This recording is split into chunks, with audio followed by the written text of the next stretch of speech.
start waving at everybody as y'all are coming in. We have our guest speaker joining us as well. Alrighty.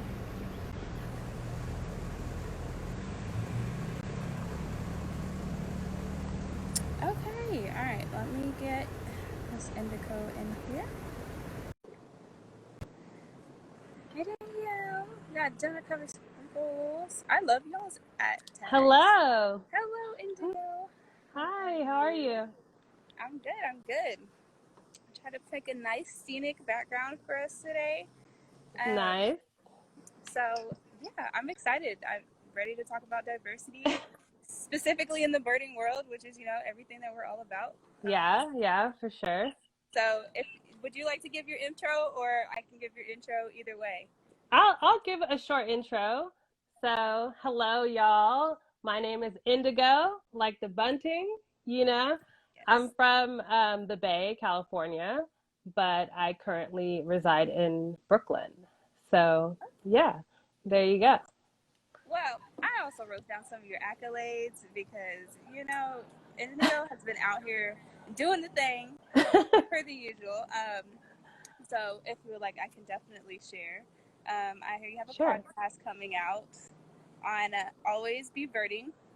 Yes, I will Um, be a guest. Yes. okay, all right. So she's guest starring on a podcast coming out soon, hopefully sometime this week.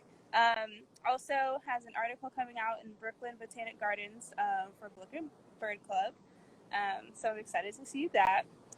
But today we're just gonna get into why and how diversity is most important for birding. If you Mhm. want to start by just giving us a little bit of background on how you got into it, and we'll go from there. All right. So my friend actually introduced me to birding. So she was a birder, and I really wasn't thinking about birding as an activity. Um, I think the first time I had any associating with birding and Black folks was um, Christian Cooper in Central Park last summer. Mm-hmm. And it was like, oh, what was he doing? And then it was just like a passing thought. Right. So my friend who was into birding drove up from Philly, Angie, and handed me a brand new pair of binoculars. That's Like, awesome. you're ready. And we went to the park, and that was it, you know? Perfect. Yeah. No, I feel like, and I love it, because that also means that I had to change location. Y'all was a little hot. But that also means that you've had that experience of being a newer birder in this kind of new age, I don't know, feeling that we're kind of trying to develop. It's traditionally a very much white, male dominated field, hmm and recreational activity. And so I think it's important for people to kind of start getting involved now. If there is ever a time to do it, I definitely think that would be that time. Um, Yeah, I think because of you all creating Birders Week, mm, when I got into birding, I was able to Google that immediately. And then, like, just started connecting with folks on Instagram, and, it kind of took off from there, but as far as like the blackbirding community. So I'm thankful for that as well. and that's awesome. I love it. That's all we want to do. give somebody give somebody a landing page Yeah. to really go and know that there is a place for them. hmm I feel like that's the first step. Once you go out there and you go to some of these walks and there's only elderly people, or there's only white people, or there's only one type, hmm you can feel excluded. It's very easy to feel that way. hmm So one of my next questions is, why is it important for Black people to be involved in the outdoors? Sometimes people are like, well, why does diversity matter? Is always a age-old question. Yeah, and in terms of the outdoors, it's like those of us who enjoy it know the pleasure, the good endorphins, the joy Right. that it can bring. Why wouldn't you want to share that with someone else? You Exactly. know? And especially when there's not, we didn't, I grew up watching a lot of nature documentaries. There Right. wasn't a lot of representation of Black folks hosting, sharing their analysis, their opinion, their animal expertise. And then we begin to disassociate Black folks with even loving animals, much less like Right. outside and That's very fair. nature. And a big part of it is the exposure. I was exposed to birding, relatively late recently. And if I had known it was an activity, I might have gotten into it sooner. Right. So just, you know, being outside, the greenery, that can do something for your spirit as well. Melanated people, the sun, vitamin D. How are we not This, supposed to be outside, okay? Right. Literally Like, built for outside, okay? I love yeah, it. so we all deserve that joy, and we can't just like send people out there also without talking about like the safety of it, Right.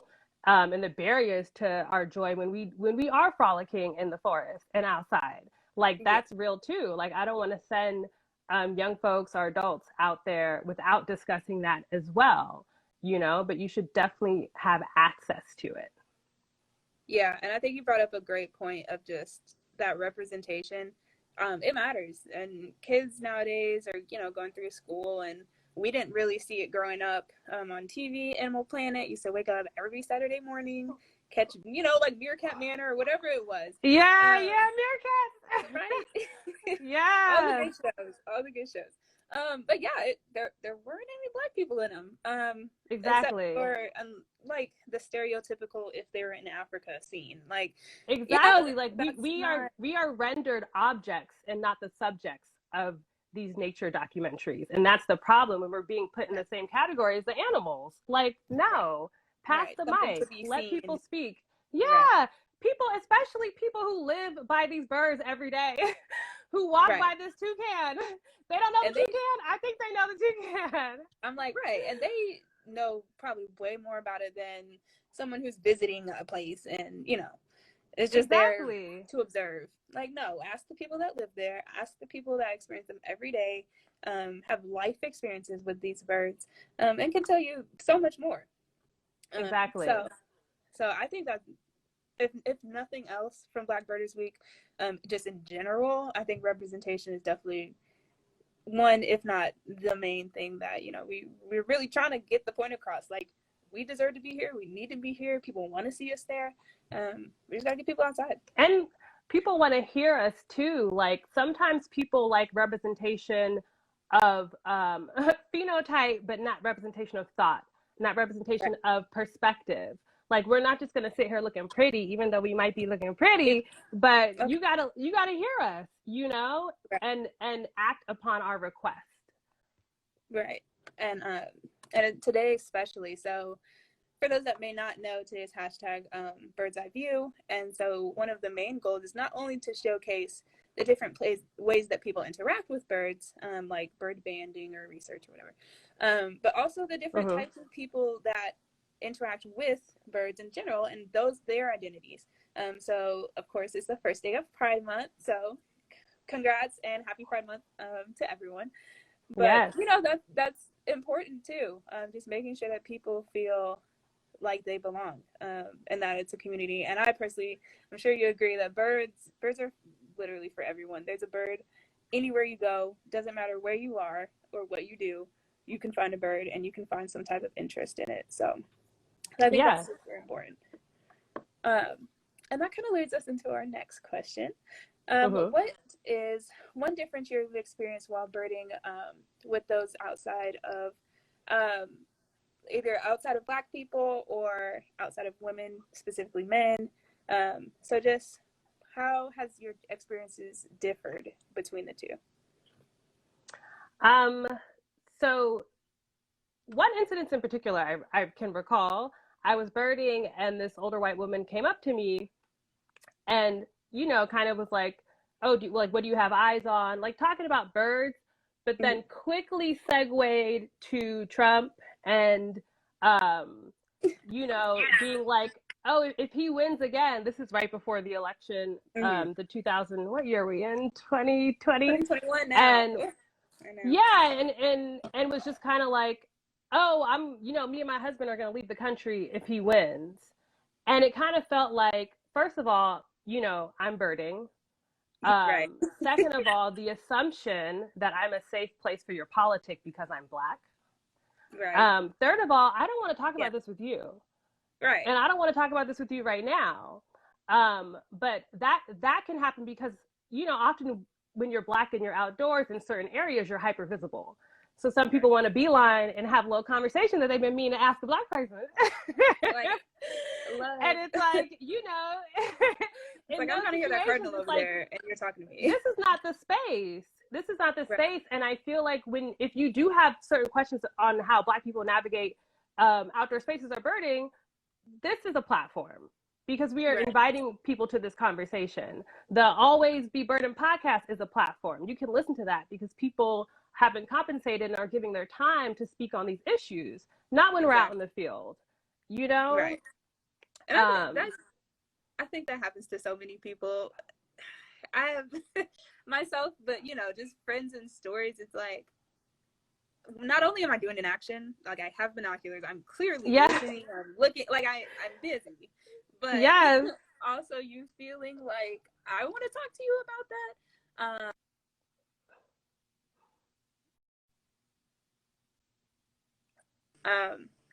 And so I think people just need to recognize where they should and can talk about these things with other people.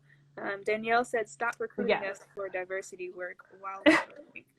Right, DM me, Yeah. DM somebody. There are a million cajillion accounts and people that would be willing to talk to you about these things, but you wouldn't want someone to interrupt your hobby or daily activity to talk about something completely off topic. Completely off topic. Exactly. And that goes to cishet men who are also often interrupting me in the birding. And even if you're not harassing, even if you're not, spitting game, be cognizant of the power dynamic and the safety concern when we are in the woods or when we are on the street. Just like be aware. Yeah, be aware and in how you approach and how you speak and all of those things. So that's an important takeaway. We could have a whole other viewing on mansplaining and giving unsolicited information and advice, things that I already know. Like I did know that actually, but thank you for telling me again. And also incorrect information with all the confidence. Just saying it with the whole chest. The audacity. The audacity. But at the end of the day, I think what are one of the ways that you push past those moments and decompress from them if they do, rub you the wrong way? Well, the particular moments within birding, I feel like connecting with other Black birders who, you don't have to even explain what we're talking about. It's like, yeah, that's happened to me too. Like, I feel you. With other women birders, we're having similar experiences. I can kind of, chat with someone and that can, kind of take off the... Yeah, exactly.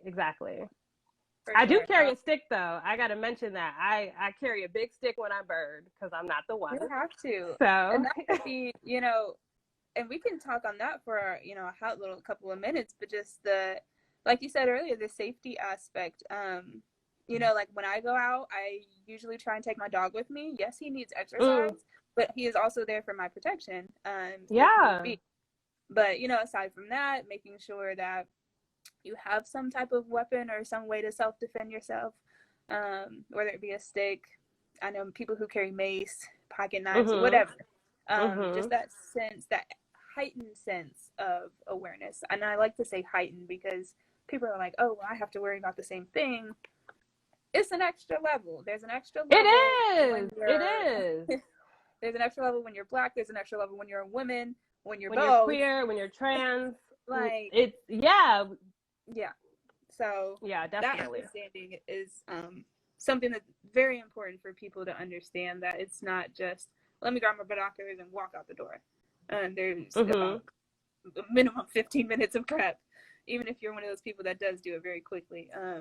It takes preparation to find the right trail, make sure you're not going on private property, make sure someone knows where you're going. So all of these things are very important exactly to consider for diversity in birding. Next question is, what can organizations do better to support Black birders and outdoors people, even if they're not birders? I mean, we talked a little bit about that. It's like I kind of feel like we need the green book for the outdoors. Like, where is it safe for us to bird? And for people who are not Black to understand what is a safe space for you is not and may not be a safe space for me. Right. What is a safe space for someone who's cishet is not going to be a safe space necessarily for someone who is queer or trans. So we have to be aware of that and not just tell people, oh no, you can go up there. Like I was in Athens. I wasn't birding, but I was out at a national park in Athens, Ohio, Appalachian, Ohio, at a lake, and this white guy took off his shirt, and I was with a white person, and the guy had a huge swastika tattoo on his back. And my white homie was like, "Oh, it's cool, bro. We don't know. We don't know if it's cool. It might be cool for you, but like just demonstrating that lack of knowledge or not lack of awareness that this is still a safe situation is like no. So there are plenty of resources available to listen to Black people ask on what helps them feel safe. And take those steps. I think deliberately recruiting Black folks into birding and low income folks into birding, whether that is loaning binoculars, whether that is just like going into the community, kind of, I work in education, and that's what I have to do. Like if I want people from a certain demographic to apply for a scholarship, I'm going to go to the Bronx. I'm going to go to Staten Island. I'm going to take that ferry. I'm going to go to Queens. Like, I'm not going to complain that people aren't coming to my programming if I can't meet them where they're at.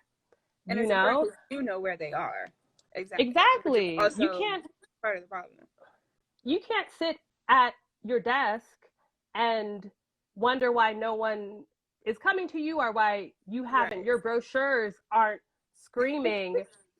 Your white-centric and Eurocentric brochures aren't screaming diversity. The brochures kill me. Just because you threw a Black face up there, that is not the representation that we're talking about. Who's writing the content in the brochure? Right.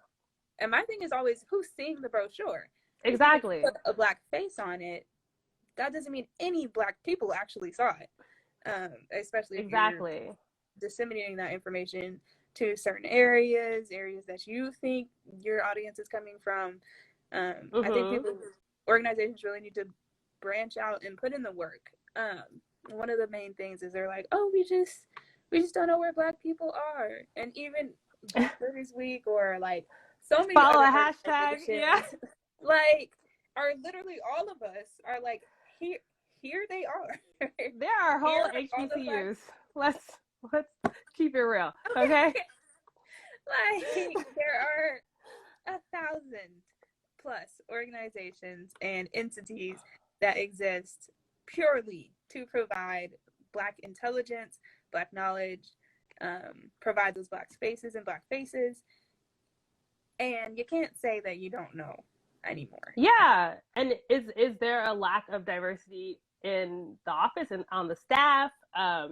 Are you consulting Black folks? Are you paying them for their expertise on how to bring Black people into a space? Do you even really want Black people in a space, or do you want them on the flyer? Like that's a whole That's a whole different thing. You want an afro on a flyer, you can get that, but you want an afro on the bird walk. You can Photoshop that in, but they're not gonna come. And like people, and I think people forget. And it's not even an ode to ignorance at all. It's literally, I think people do not and are not cognizant of the fact that Black people are just normal people also.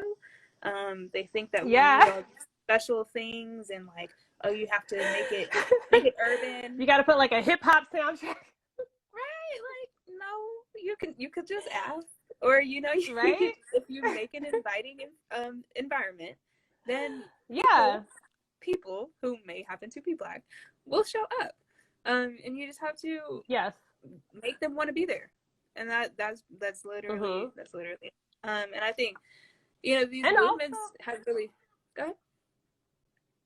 oh no, sorry, go ahead. There's like a delay, so. I was gonna say these movements, like there's Black in X, Black in entomology, Black in neurology.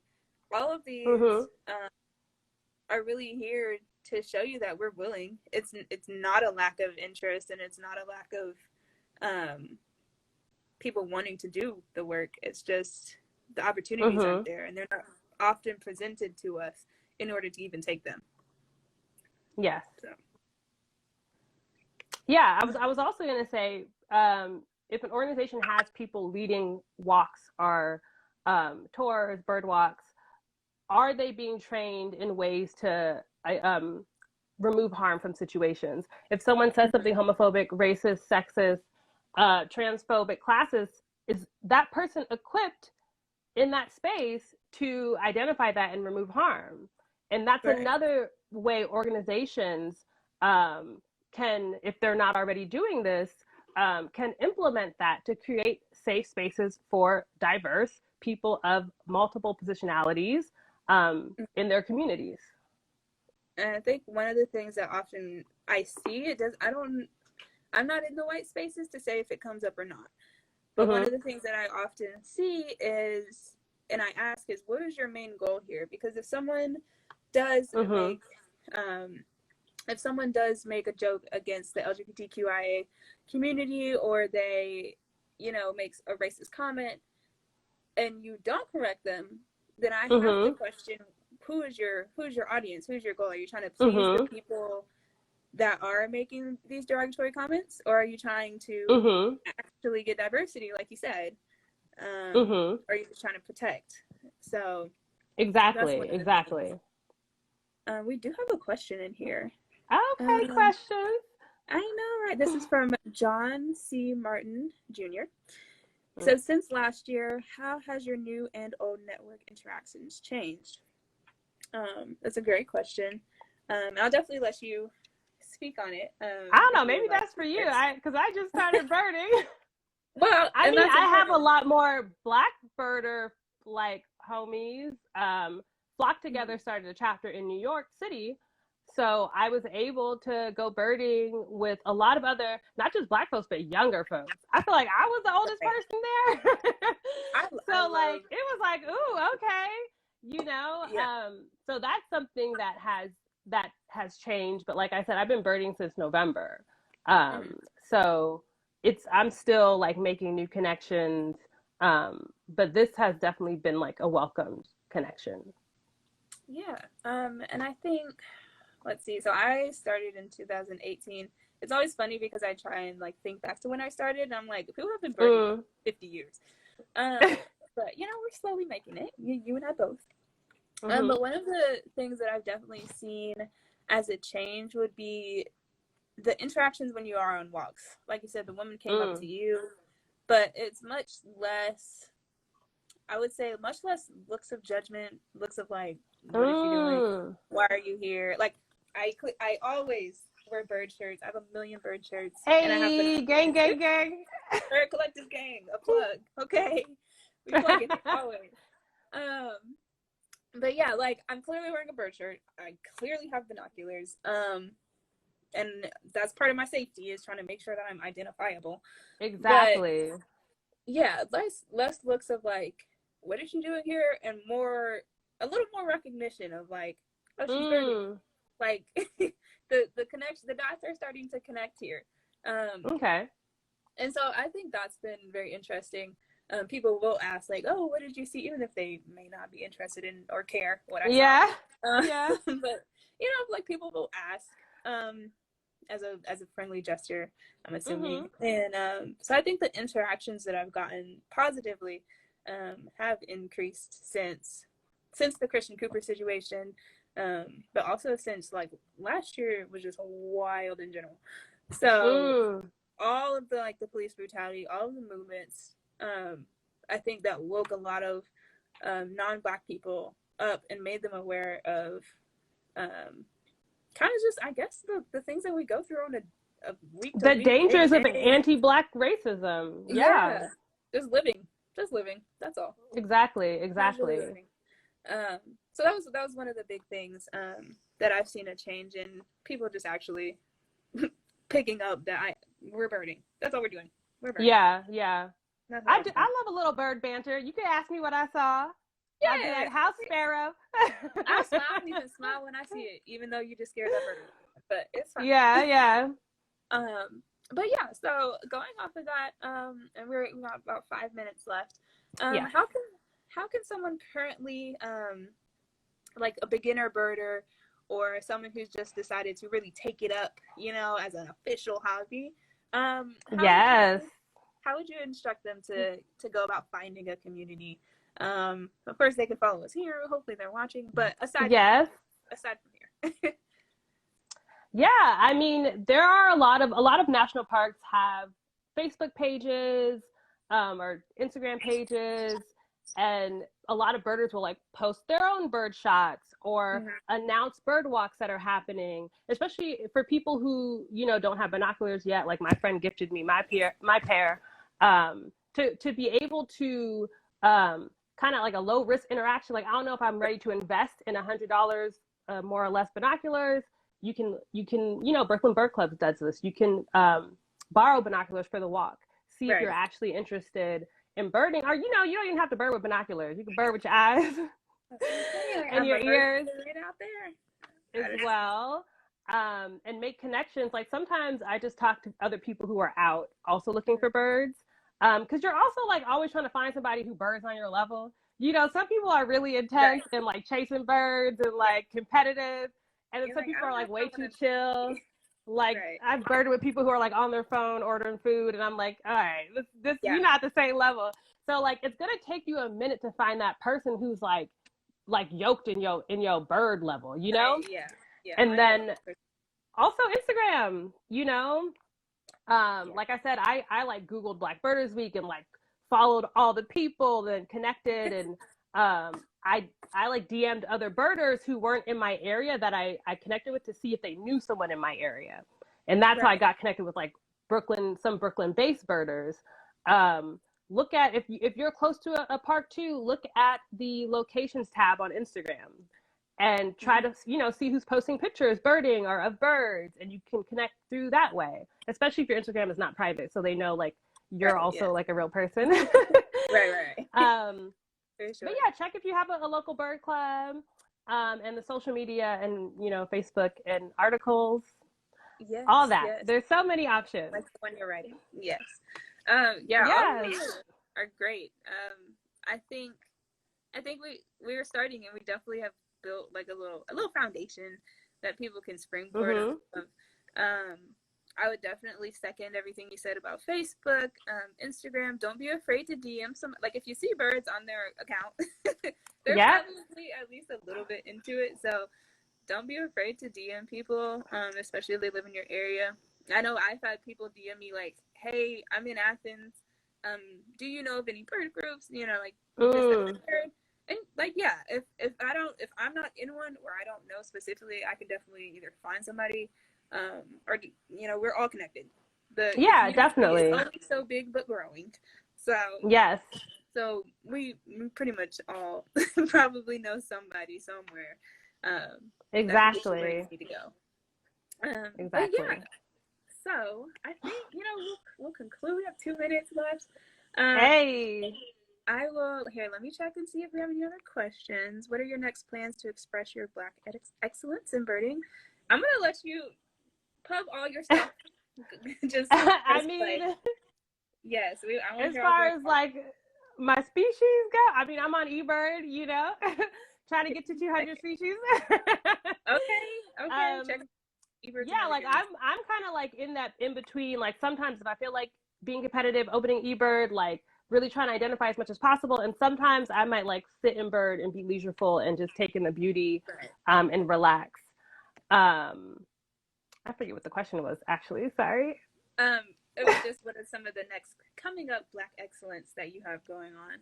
I mean, hopefully bird with these Black folks in real life that I know. Like, I will fly to your city and we can go birding coast to coast. Are open. Okay, the airports are open. I will be there. Yes. So that would be dope to link with folks I have been able to build community with through Black AF and STEM and all these other beautiful Black folks on here. Yeah, I would love to just come birding with y'all. If you come to New York City, y'all let me know. Brooklyn specifically. We will. We will. Brooklyn specifically. Yes, ma'am. Yes, yeah, it's a big city. But thank you, and Miss Indigo Goodson. You've done wonderful, and I think everybody follow her. What is your full name? It's at Indigo Flow when I'm on the mic. Don't put that part. It's just Indigo Flow. Indigo Flow. Alrighty, and my name is at Beanie Jean _. Beanie Jean. Yes, and don't forget to follow the rest of the week as we continue to go on. And happy Black Thursday 2021. Yes, happy Black Thursday. Thank you so much for having me. I'll see y'all on the IG. Bye, y'all. Bye.